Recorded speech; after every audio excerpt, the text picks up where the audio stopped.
بے شک دنیا کی ظاہری آسائشیں بہت جلد سمجھ میں آنے والی شے ہے، لیکن باطن کے راز کوئی نہیں جانتا۔ میں بھی نہیں جانتی تھی کہ میرے خاوند کی اتنی دولت، کاروبار، کاروں اور کوٹھیوں کا مالک کون ہوگا۔ تبھی میری شدت سے خواہش تھی کہ ان سب چیزوں کا اصل وارث میری ہی کوکھ سے جنم لے۔ شادی کے 5 سال تک اولاد نہ ہوئی تو ہم نے کچھ محسوس نہ کیا۔ یہ وقت ہنستے مسکراتے گزر گیا۔ آس بندھی رہی کہ جلد یا بدیر اللہ تعالیٰ کا کرم ہوگا اور میں ماں بنوں گی۔ میں دعا میں ہمیشہ اولاد نرینہ کی تمنا کیا کرتی تھی۔ میرے خاوند کو بھی اولاد کی خواہش تھی، لیکن وہ اس خواہش کے پیچھے اس قدر دیوانے نہیں تھے، بلکہ مجھے بھی سمجھاتے رہتے تھے کہ افسردہ نہ رہا کرو، خود پر ہمہ وقت اس محرومی کو طاری نہ رکھا کرو۔ ہمیں اگر ابھی تک اولاد نہیں ہوئی ہے تو یقیناً اس میں مالک حقیقی کی کچھ مصلحت ہوگی۔ میرے شوہر دل کے سخی تھے۔ سسرال والے انہیں اکساتے تھے کہ لاکھوں کے مالک ہو، دوسری شادی کر لو، لیکن وہ یہی جواب دیتے تھے کہ اللہ نے چاہا تو اولاد بھی اسی شریک حیات سے ہوگی۔ میں ہرگز بلقیس پر سوتن نہ لاؤں گا۔ انہوں نے میرے علاج میں کسی قسم کی کسر نہ چھوڑی۔ بڑے بڑے شہروں میں لے کر گئے، قابل سے قابل ڈاکٹر کو دکھایا، نتیجہ کچھ نہیں نکلا۔ ڈاکٹروں نے ان کو بتا دیا کہ بانجھ پن کا کوئی علاج نہیں۔ ایک لیڈی ڈاکٹر نے یہ مشورہ دیا کہ بہتر ہے کہ کسی لاوارث بچے کو گود لے لیں تاکہ آپ کی ممتا کے جذبے کی تسکین ہو اور آپ نارمل بیہیو کریں۔ ان دنوں جب بھی میں کسی عورت کی گود میں ننھا منا بچہ دیکھتی تو دل کی عجیب حالت ہو جاتی۔ جی چاہتا تھا اس عورت سے بچہ چھین لوں اور اس کو اپنی باہوں میں چھپا لوں۔ اپنے بیڈ روم میں میں نے ننھے منھے گول مٹول پھول جیسے بچوں کی کئی تصویریں لگا رکھی تھیں اور روز ہی حسرت سے ان تصویروں کو دیکھتی تھی۔ جب تک آس بندھی تھی وقت کسی اور طرز سے کٹ رہا تھا، لیکن جب ڈاکٹروں نے نا امید کر دیا تو دل کی بے چینی بھر گئی۔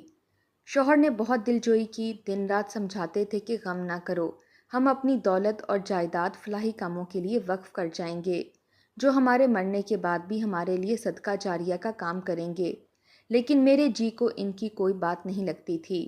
میں اپنے گھر اور آنگن میں ایک ہنستا کھیلتا بچہ دیکھنا چاہتی تھی، اس کی چہکاریاں اور کلکاریاں سننا چاہتی تھی۔ اس غم میں بالآخر میں شدید بیمار پڑ گئی۔ مجھ پر افسردگی کے دورے پڑنے لگے اور مجھے ماہر نفسیات کے پاس لے جانا پڑا۔ انہی دنوں میری ملاقات روبی سے ہو گئی۔ وہ میری کلاس فیلو رہی تھی۔ میٹرک تک ہم نے ساتھ پڑھا تھا، پھر کچھ پتہ نہیں چلا کہ وہ کدھر گئی۔ آج اچانک اس کو کلینک پر دیکھا تو پہلی نظر میں پہچان نہ سکی۔ اس نے نرس کا لباس پہن رکھا تھا اور قدرے موٹی ہو گئی تھی۔ اس نے مجھے دیکھتے ہی پہچان لیا اور بڑی گرم جوشی سے ملی۔ جب میرا حال احوال سنا تو کہنے لگی، میری ایک واقف کار بڑے ہسپتال میں کام کرتی ہے، میں اس کے ذمہ یہ کام لگاتی ہوں کہ کوئی لاوارث بچہ ہسپتال میں جنم لے تو ہمیں اطلاع کرے۔ دراصل ایسے بچوں کو گود لینے کی خواہش مند لوگ پہلے ہی اپنا نام پتہ لکھوا دیتے ہیں۔ ایسے بچے کبھی کبھار ہسپتال کے پالنے میں کوئی چھوڑ جاتا ہے، لیکن گود لینے والوں کا تانتا بن جاتا ہے۔ میرے دل میں امید کا چراغ روشن ہو گیا۔ میں نے اصرار کر کے اس سے آیا کا پتہ معلوم کیا اور اسی رات آیا کے گھر چلی گئی۔ وہ ایک ادھیڑ عمر اور خاصی چلتا پرزا عورت تھی۔ میں نے اس کو آنے کا مقصد بتایا کہ میں کافی دولت مند عورت ہوں، اگر تم نے مجھے ہسپتال سے گوہر مقصود دلا دیا تو میں تمہارا منہ نوٹوں سے بھر دوں گی۔ آیا بےحد لالچی عورت نکلی۔ میں تو سمجھ رہی تھی کہ مجھے کچھ دن انتظار کرنا پڑے گا، لیکن وہ تو رقم حاصل کرنے کی خاطر اگلے ہی دن میرے گھر کے دروازے پر آ موجود تھی۔ اس کو ڈر تھا کہ مجھے کسی دوسری جگہ سے بچہ مل گیا تو یقیناً اس کا انعام مارا جائے گا۔ اس نے مجھ سے پوچھا، بیگم صاحبہ، اگر میں آپ کو اسی ہفتے بچہ لا دوں تو آپ مجھے کتنا انعام دیں گی؟ میں نے کہا، جس قدر تم مانگو گی۔ وہ حیرت زدہ ہو کر میرا منہ دیکھنے لگی، پھر چلی گئی۔ جب میں نے اپنے شوہر ساحل کو بتایا تو انہوں نے کہا کہ بہتر تو یہی ہے کہ تم میرے یا اپنے عزیزوں میں سے کسی کا بچہ گود لے لو، لیکن میں نے اعتراض کیا۔ انہیں کہا کہ یوں تو وہ بچہ ہمارا کبھی نہیں کہلائے گا، میری بہن کا بچہ ہو یا تمہاری بہن یا بھائی کا، وہ جائیداد کے لالچ میں بچے کو ہمارے حوالے کر دیں گے، لیکن پھر کبھی نہ کبھی ان کے کانوں میں یہ ضرور بات ڈال دی جائے گی، یہاں اس کے حقیقی والدین نہیں ہیں، یوں ہماری عمر بھر کی محنت رائگاں نہیں چلی جائے گی۔ ساحل کہنے لگے، تو پھر ہسپتال جا کر ڈاکٹر کی موجودگی میں بچہ دستخط کرنے کے بعد لیں گے۔ ویسے ہی آیا کہ تم باتوں میں مت آ جانا، ایسا نہ ہو کہ ہم کسی مشکل میں گرفتار ہو جائیں۔ شاید ساحل کی چھٹی حص ان کی رہنمائی کر رہی تھی، لیکن میں تو کسی ننھے منھے کو اپنی باہوں میں بھرنے کو بے قرار تھی۔ خواہ وہ کسی کا بھی لخت جگر ہو، مجھ کو تو بس اپنی ممتا کی پیاس بجھانی تھی، جو آیا کی امید دلانے سے اور بھی بھڑک اٹھی تھی۔ شب و روز مشکل سے گزرے تھے کہ آیا آ گئی۔ اس نے ایک ننھا منھا بچہ اٹھا رکھا تھا۔ کہنے لگی، بات سچ کہوں گی بی بی جی، یہ بچہ لاوارث نہیں بلکہ ایک بہت غریب عورت کی اولاد ہے، جس کے پہلے بھی 6 بچے ہیں۔ اس کو مزید بچوں کی خواہش نہیں، وہ اس کی پرورش بھی اچھے طریقے سے نہیں کر سکتے۔ میں نے سوچا اگر یہ آپ جیسے دولت مند گھرانے میں پرورش پائے گا تو یقیناً اس کے نصیب جاگ اٹھیں گے۔ بچہ بہت پیارا تھا۔ میں نے اشتیاق سے بچے کو گود میں بھر لیا۔ اس کے وجود کی گرمی نے میرے دل کو پگھلانا شروع کر دیا۔ برسوں سے جس لمحے کو ترس رہی تھی، بالآخر وہ لمحہ آ ہی گیا۔ میں نے آیا سے مزید سوالات نہ کیے، بس اسی قدر پوچھا کہ کتنا انعام چاہیے تمہیں؟ وہ بولی 30,000۔ میرے لیے تو 30,000 کی کوئی حیثیت نہ تھی، لیکن اس کے لیے 30,000 لاکھوں کے برابر تھے۔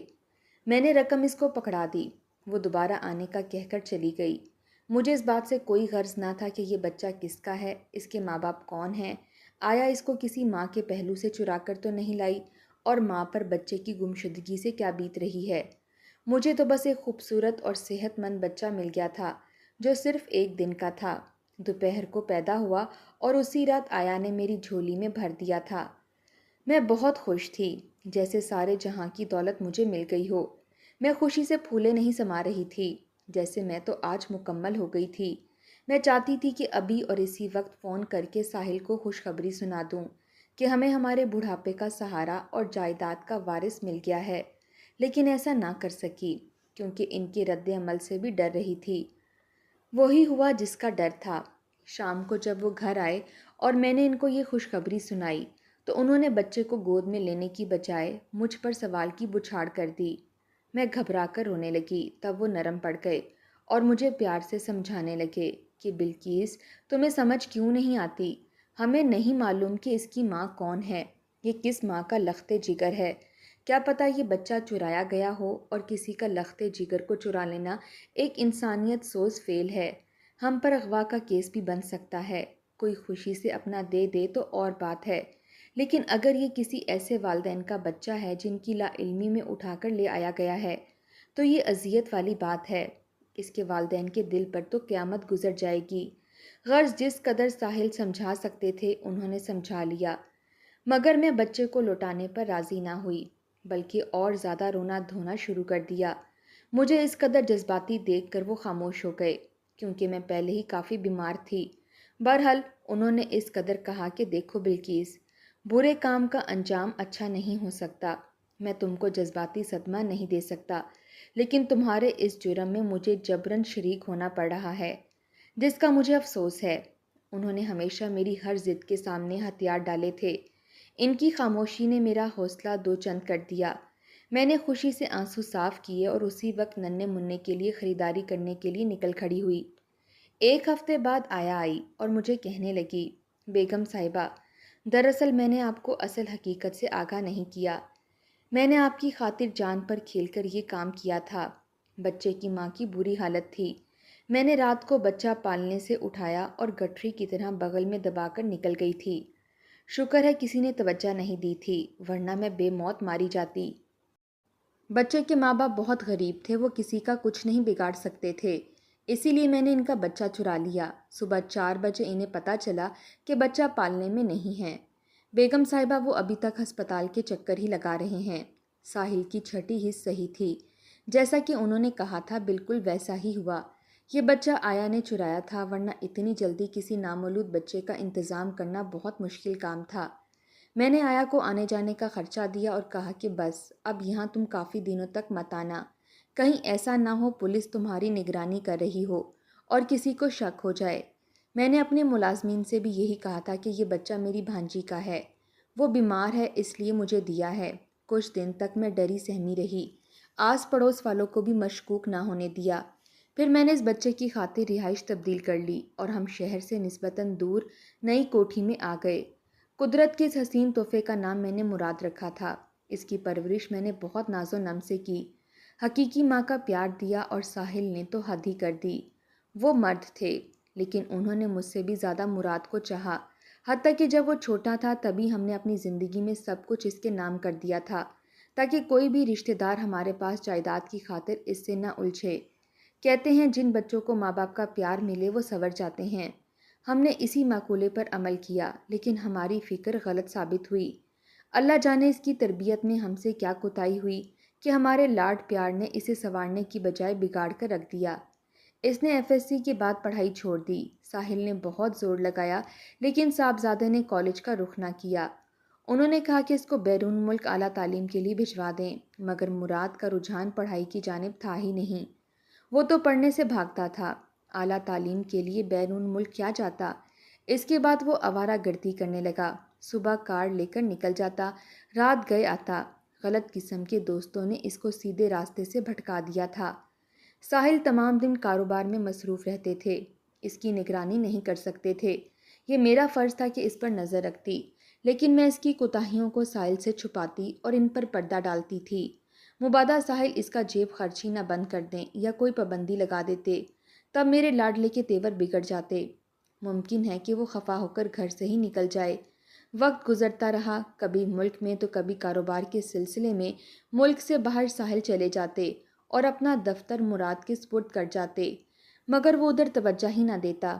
اللہ جانے اس کی کیا سرگرمیاں تھیں۔ انہی دنوں ساحل بیمار ہو گئے، کافی دن ہسپتال میں رہے۔ رشتہ دار بھی بیٹے کو لے کر چہمنگویاں کرنے لگے۔ جب تک میرے شوہر زندہ رہے اس کے لیے کماتے رہے، اس کے لیے سوچتے رہے، حالانکہ ان کی صحت جواب دے چکی تھی۔ پھر بھی وہ 3 برس اپنی قوت ارادی کے سے کام کرتے رہے۔ 3 برس کے بعد ان کا انتقال ہو گیا اور سب کچھ مراد کے ہاتھوں میں آ گیا، مگر وہ کاروبار کی باریکیوں کو نہیں سمجھتا تھا۔ اس کو کام کا تجربہ نہیں تھا اور نہ ہی اس میں دور اندیشی تھی۔ جلدی سارا سرمایہ پانی کی طرح بہنے لگا۔ رفتہ رفتہ کاروبار اس کی غلط منصوبہ بندی اور لاپرواہی کی نظر ہو گیا۔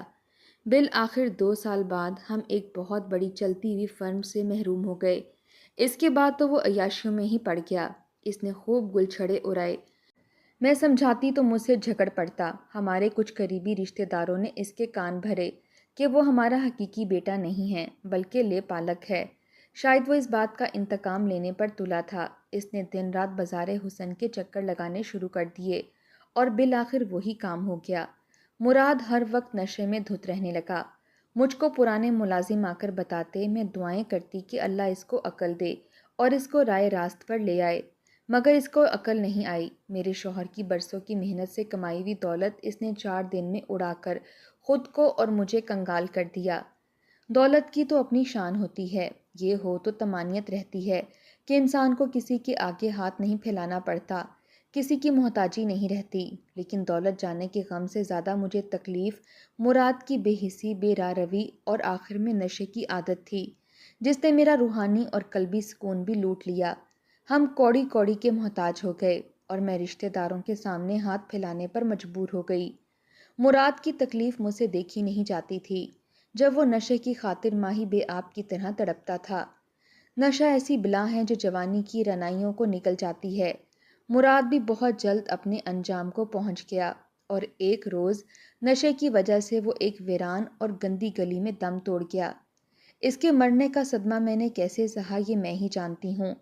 میں نے اس کو 1 دن کا پالا تھا، اس آس پر کسی ماں کا لخت جگر چھینا تھا کہ ہماری دولت اور جائیداد کا وارث ہوگا، لیکن شاید ہمارے نصیب میں اولاد کی خوشی نہ تھی بلکہ اولاد کے روپ میں تباہی لکھی تھی جو آ کر ہی رہی۔